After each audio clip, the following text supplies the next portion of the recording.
हमारी तरफ से, अल्ताफ भाई की तरफ से आपके लिए एक तोहफा है, ठीक है ना। आप तो हमारे साथी हो, हमारी जान हो, हमारा जिस्म, ठीक है ना।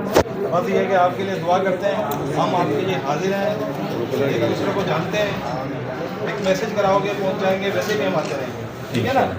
अगर किसी भी किस्म की कोई ज़रूरत दरपेश हो तो उसके लिए कायदे तरीके अल्ताफ भाई से आप रुजू करें। इंशाल्लाह अज़ीज़ आपके तमाम मसाइल के लिए हाजिर है। आपके लिए ऊपर भी बताया हमने कि अपने एक साथी भी जख्मी है, अल्ताफ भाई ने दुआ भी की है और आपके लिए फिक्र। अगर आप कोई मैसेज देना चाहो भाई को तो दे सकते हो। हाँ बिल्कुल, अगर आप कोई मैसेज देना चाहो भाई को। भाई के लिए तो जान भी कुरान भी कुर्बान है, लेकिन जो सबके लिए जो साथी जो अपने हैं उनके लिए जो गरीब है, तो हम जो हमारे दूसरे अपने साथ साथ चपला के जा रहे हैं।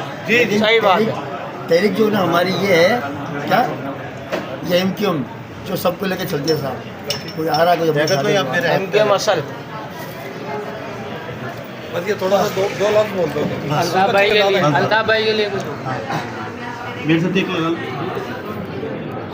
जी मस्जिद जी अल्ताफ भाई माशाअल्लाह।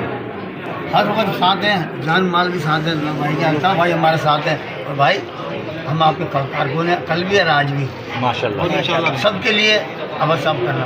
जिंदाबाद जिंदाबाद जिंदाबाद। अल्लाह ताला आपको मज़ीद हिम्मत और इस्तिकामत दें। आमीन, आमीन। अल्ताफ भाई की